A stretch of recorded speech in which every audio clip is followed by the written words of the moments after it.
الحمدللہ رب العالمین والصلاة والسلام علی خاتم النبیین اما بعد فاعوذ باللہ من الشیطان الرجیم بسم اللہ الرحمن الرحیم الصلاة والسلام علیک یا رسول اللہ وعلی آلک واصحابک یا حبیب اللہ الصلاة والسلام علیک یا نبی اللہ وعلی آلک واصحابک یا نور اللہ۔ مسلمانوں کے پہلے خلیفہ امیر المومنین حضرت ابوبکر صدیق رضی اللہ تعالیٰ عنہ کمال کی ہستی ہیں، کمال کی شخصیت ہیں، ایک ایسی ہستی ہیں کہ جب بھی ان کا نام لیتے ہیں تو ایمان تازہ ہو جاتا ہے۔ ایک بڑا ہی کمال کا واقعہ آپ کے ایمان لانے کے حوالے سے، بہت سارے واقعات ملتے ہیں، مختلف واقعات ملتے ہیں، آپ کے ایمان لانے کا واقعہ بڑا نرالا ہے۔ آپ نبی پاک علیہ الصلوۃ والسلام کے بڑے قریبی دوستوں میں سے ہیں۔ 18 سال عمر تھی آپ کی، نبی پاک علیہ الصلوۃ والسلام کی 20 سال عمر تھی جب سے دوستی ہو گئی۔ ابھی نبی پاک علیہ الصلوۃ والسلام نے اعلان نبوت نہیں فرمایا تھا، میرے آقا نے اعلان نبوت جب عمر مبارک 40 سال ہوئی جب فرمایا۔ اب کیسی دوستی تھی کہ بی بی عائشہ صدیقہ طیبہ طاہرہ رضی اللہ تعالی عنہا فرماتی ہیں کوئی دن ایسا نہیں گزرتا تھا جب نبی پاک ہمارے گھر تشریف نہ لاتے تھے۔ چونکہ دونوں کی طبیعت میں نفاست تھی، اللہ وحدہ لا شریک کہ رب مانتے تھے، حضرت ابوبکر صدیق نے کبھی بھی کسی بت کے آگے سجدہ نہیں کیا تھا، تو آپ نبی پاک کی طبیعت کے قریب آ گئے اور دوستی بڑی مضبوط ہو گئی۔ اب اعلان نبوت کا سال آ گیا، اس وقت آ گیا کہ جب نبی پاک نے اعلان نبوت کرنا تھا۔ حضرت ابوبکر صدیق رضی اللہ تعالیٰ عنہ بزنس مین بھی تھے، تاجر بھی تھے، آپ تجارت کے لیے سفر کرتے تھے، تو ایک سفر کے لیے شام گئے۔ جب وہاں گئے تو رات ہو گئی، آپ کے ساتھ ایک غلام بھی تھا۔ اب ماجرا یہ ہوا کہ رات گزارنے کے لیے کوئی جگہ چاہیے تھی، تو ایک گرجا گھر تھا، عیسائیوں کی عبادت گاہ، ٹھیک ہے۔ اب آپ نے دیکھا کہ اور کوئی جگہ تو نہیں، تو یہیں عبادت گاہ میں ہی رات گزار لیتے ہیں، تو آپ نے دروازہ کھٹکھٹایا، آپ کے غلام نے، اندر سے کوئی غلام نکلا یا کوئی کام کرنے والا نکلا، کہا کہ میرے ساتھ میرے آقا ہیں اور ہمیں رات یہاں گزارنی ہے، سرد رات ہے، اندھیری رات ہے۔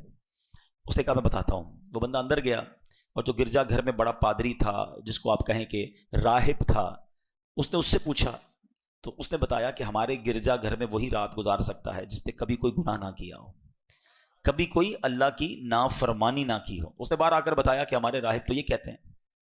تو کہا تمہارے پاس کیا ایسا طریقہ ہے کہ تم پہچان لوگے کہ بندے نے گناہ کیا نہیں کیا، خطا کی کہ نہیں؟ کہا یہ مجھے نہیں پتا۔ ان کا کہنا یہ اندر وہی آ سکتا ہے جس نے کوئی گناہ نہ کیا ہو۔ بہرحال جب واپس وہ بندہ اندر جانے لگا تو اس راہب نے کہا پہلے یہ تو پوچھو جو باہر آئے ان کا نام کیا ہے؟ تو حضرت ابوبکر صدیق کے خادم نے بتایا کہ میرے آقا کا نام ابو بکر ہے۔ اس نے جا کر اندر نام بتایا کہ واپس جاؤ پوچھو ان کے والد کا نام کیا ہے۔ واپس آئے کہ میرے والد کا نام ابو قحافہ ہے۔ اندر جا کر نام بتایا ابو قحافہ، بولا فوراً لے کر آؤ، عزت کے ساتھ لے کر آؤ۔ ہیں اب وہ عزت کے ساتھ اندر لے کر آیا۔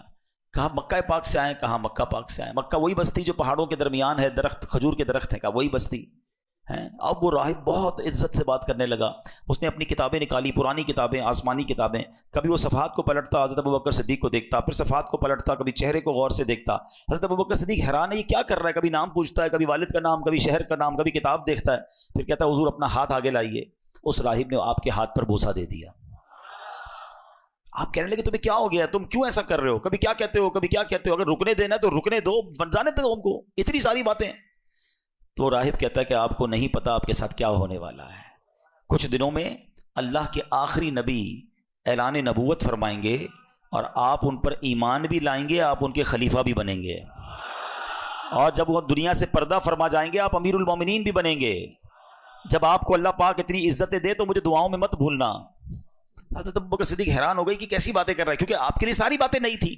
بہرحال رات گزری، حضرت ابوبکر صدیق کے ذہن میں یہ باتیں تو گھوم رہی تھی۔ اس کے بعد کچھ ہی دنوں کے بعد آپ واپس مکہ پاک گئے تو ابو جہل سے ملاقات ہو گئی۔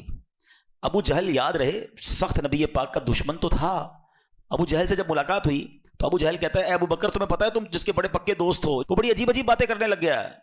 کہا کیا باتیں کر رہے ہیں؟ وہ ان کے دوست تھے نبی پاک کے۔ کہا وہ کہتے ہیں میں اللہ کا آخری نبی ہوں، اللہ وحدہ لا شریک کی باتیں کرتے ہیں، بتوں کے خلاف بات کرتے ہیں۔ حضرت ابوبکر صدیق حیران ہو گئے، تلاش کرتے کرتے نبی پاک کے پاس پہنچے۔ جیسے ہی پیارے آقا کے پاس پہنچے نبی پاک مسکرا رہے تھے۔ کہا اے ابو بکر اللہ کا آخری نبی تمہیں ایمان کی دعوت دیتا ہے، ایمان لانے میں تم سب سے پہل کر لو، سبقت لے جاؤ۔ حضرت ابو بکر کہتے ہیں حضور آپ پر مجھے یقین تو ہے، بہت سالوں سے آپ کو جانتا ہوں، آپ صادق ہیں، آپ امین ہیں، آپ سچی باتیں کرتے ہیں، مگر جب بھی کوئی نبی آتا ہے وہ کوئی نشانی لاتا ہے، آپ بھی مجھے کوئی نشانی دکھا دیں تو مجھے اطمینان ہو جائے گا۔ نبی پاک علیہ السلام فرماتے ہیں ابو بکر کیا راہب کی باتیں یاد نہیں ہیں؟ اور تمہیں کتنی نشانیاں چاہیے، کیا وہ رات تمہیں یاد نہیں جو تمہارے ساتھ گزری تھی؟